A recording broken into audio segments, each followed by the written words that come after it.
तो मैं अमित शास्त्री अब फिर से आज चर्चा करने वाला हूं आपसे कुछ महत्वपूर्ण हिंदी के प्रश्नों पर जो आपकी परीक्षा में पूछे जाने वाले हैं। पहला है, वृंदावन लाल वर्मा हैं किस प्रकार के उपन्यासकार हैं वृंदावन लाल वर्मा? तो आपको बता दें कि हिंदी साहित्य में वृंदावन लाल वर्मा ऐतिहासिक उपन्यासकार हैं। ठीक है, ऐतिहासिक उपन्यासकार हैं, इतिहास को लेकर के लिखते हैं। आपने चैनल को तो सब्सक्राइब कर ही लिया होगा क्योंकि ऐसे वीडियो आपको निरंतर मिलने वाले हैं। हिंदी हो, संस्कृत हो या फिर जीके हो, आप किसी भी एग्जाम की तैयारी कर रहे हो, सभी सब्जेक्ट के वीडियो आपको हमारे चैनल पर मिलेंगे। तो आप सब्सक्राइब तो किए ही होंगे, लाइक ज़रूर कर लें वीडियो को। मेवाती बोली आती है किस में आती है मेवाती बोली? तो आपको बता दें कि मेवाती जो बोली है वह राजस्थानी बोली के अंतर्गत आती है। ठीक है, राजस्थानी की मेवाती आती है, मालवी आती है, ठीक है, मेवाड़ी।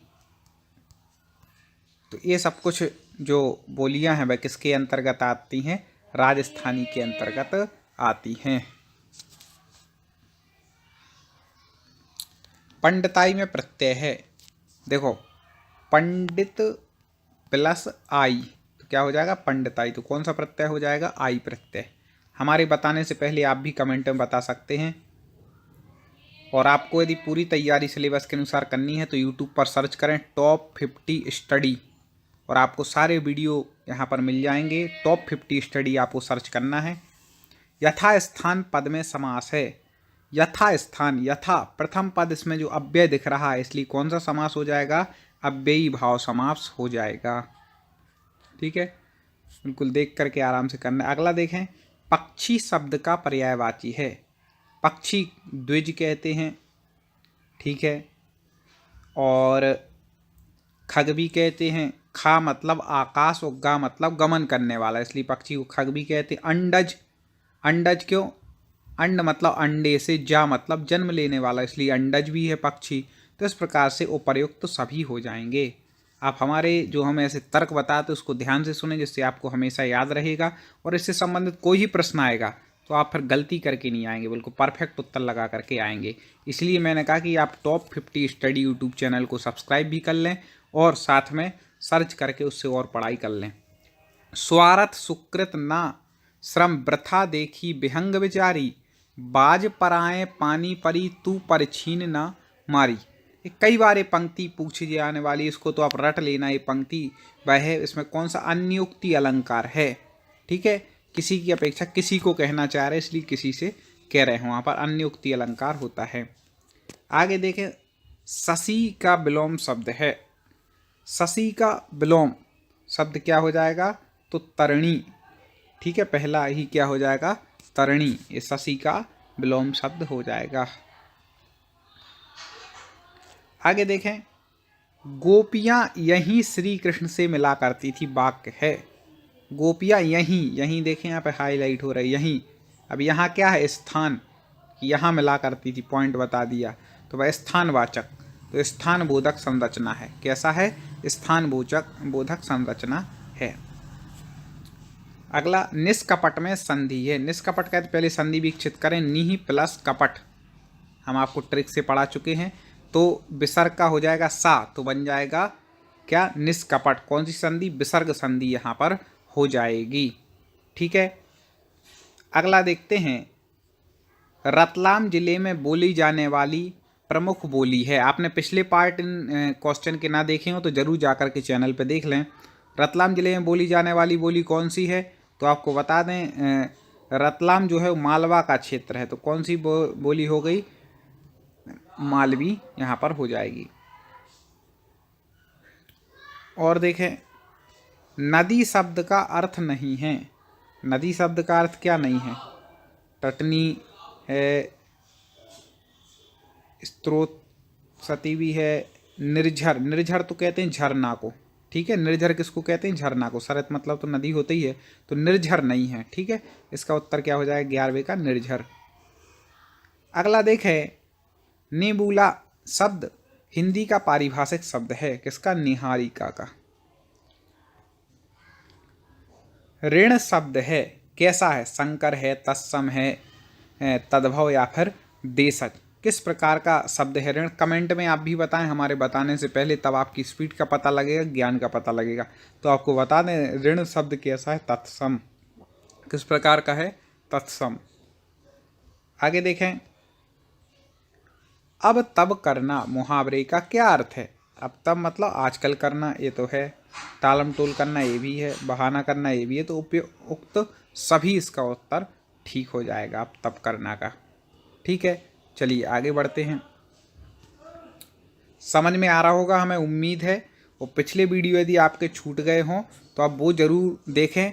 और आपको किस सब्जेक्ट की आप तैयारी कर रहे हैं कमेंट में लिखते जाएं, किस एग्जाम की तैयारी कर रहे हैं, तो सिलेबस के अनुसार क्वेश्चन आपके लिए लाते जाएंगे।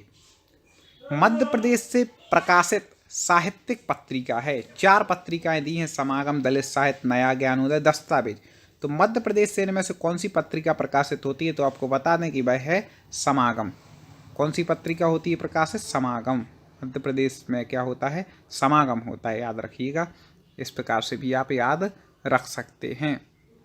आगे बढ़ते हैं, बहुत महत्वपूर्ण। ज्ञानमंडल बृहत हिंदी कोश में लगभग 1,50,000 शब्द हैं, वाक्य है। क्या कह रहे हैं? ज्ञानमंडल बृहत हिंदी कोश में 1,50,000 किस प्रकार का वाक्य है? आज्ञा तो दे नहीं रहे, इसलिए आज्ञा सूचक तो नहीं है। इच्छावाचक भी नहीं है, क्योंकि इच्छा थोड़ी ना कर रहे। विधानवाचक, हाँ विधानवाचक है, विधि रूप से कथन है कि इसमें ऐसा है। संकेत भी यहाँ पर नहीं दे रहे, तो 3 नंबर इसका उत्तर बिल्कुल सही हो जाएगा कि विधानवाचक यह वाक्य है। अगला देखें, निम्नलिखित में से विलोम शब्द युग्म नहीं है। कौन सा विलोम शब्द युग्म नहीं है? मुक्ति का विमुक्ति दिया है, पहलेपन चारों देख ले। पूर्वाह्न का अपराह्न, ये तो बिल्कुल 100% सही है। सरल का जटल, ये भी सही है। नीरव का ध्वनि, ये भी सही है। ठीक है, तो मुक्ति का विमुक्ति मतलब ये शब्द युग्म ठीक नहीं है विलोम के हिसाब से। ठीक है, मुक्ति का हो जाएगा संसार या बंधन। ठीक है, बंधन हो सकता है मुक्ति का विलोम, लेकिन विमुक्ति नहीं होगा। पूर्वाह्न मतलब प्रातःकाल होता तो अपराह्न हो जाएगा। सरल का जटिल, नीरव का ध्वनि, नीरव मतलब शांत, तो उसका ध्वनि हो जाएगा। अगला देखें, निम्नलिखित में शुद्ध वाक्य है। शुद्ध वाक्य पहचानना है निम्नलिखित में। अब आप देखें, कोयल का कंठ सबसे मधुरतम है। नहीं, मधुरतम नहीं होता कंठ। ठीक है, ऐसे मधुरतम तो वाणी के लिए कह सकते हैं। मोहन और रीता दोनों तैर रहे हैं।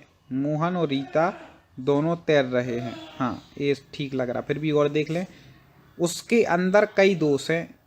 नहीं, उसके अंदर कई दोष है, ये ठीक नहीं है। आकाश बहुत उच्च है, नहीं ये भी ठीक नहीं है। बहुत भी कह रहे हैं, उच्च भी कह रहे हैं। ठीक है, तो मोहन और रीता दोनों तैर रहे हैं, इन चारों में ये परफेक्ट लग रहा है। चलिए उत्तर देख लेते हैं क्या है इसका सही। एक सेकंड, हाँ हाँ, तो मोहन रीता दोनों तैर रहे हैं। अब देखें, निम्नलिखित में शुद्ध शब्द है। कौन सा है इसमें से शुद्ध? तो पहले लिया है उपर्युक्त, ये तो ठीक लग रहा है। आह्लाद दिया है, नहीं आह्लाद दिया, ये तो शुद्ध शब्द पहचानना है। उन्नति, उन्नति भी गलत, कृतकृत्य भी गलत है, तो उपर्युक्त ठीक लग रहा है मेरे को। तो उपर्युक्त ही बिल्कुल सही है, इसी प्रकार से लिखा जाता है। ठीक है, कृतकृत्य इस प्रकार से नहीं लिखा जाएगा, गलत लिखा है, इस बात का याद रखिए। अगला देखें, निम्नलिखित में समुच्चारित भिन्नार्थक शब्द युग्म नहीं है। समान रूप से जिसका उच्चारण हो लेकिन अर्थ भिन्न हो। ठीक है, तो सुत सूत, ठीक है, सुवन सुमन, सुर सूर, सदा सर्वदा। तो आप इसमें से देखेंगे सदा और सर्वदा ये दोनों का अर्थ एक ही है। सदा भी हमेशा और सर्वदा मतलब भी हमेशा। ठीक है, तो इन दोनों का अर्थ एक है, इसलिए ये शब्द युग्म ठीक नहीं है। बाकी शब्द युग्म कैसे हैं? ठीक है। तो ऐसे हम महत्वपूर्ण प्रश्नों पर चर्चा कर रहे हैं और आगे भी बिल्कुल ऐसे ही चर्चा हमें करनी है। तो आप बहुत अच्छे तरीके से तैयारी करें और जिस एग्ज़ाम की आप तैयारी कर रहे हैं उसमें अच्छे से सफलता प्राप्त करना है, तभी हमारा पढ़ना सार्थक है। आपको ये प्रश्न यदि पसंद आ रहे हैं तो लाइक ज़रूर करना दोस्तों, और कमेंट में बताना कि आप किस सब्जेक्ट की तैयारी करना चाहते हैं, साथ में किस एग्ज़ाम की तैयारी कर रहे हैं, जिससे उस हिसाब से सिलेबस के अनुसार आपको पूरे वीडियो मिलेंगे और वो वीडियो आपके लिए परीक्षा में हमेशा काम में आएंगे। ठीक है, इस प्रकार से आज इतने ही प्रश्न पर हम चर्चा करते हैं।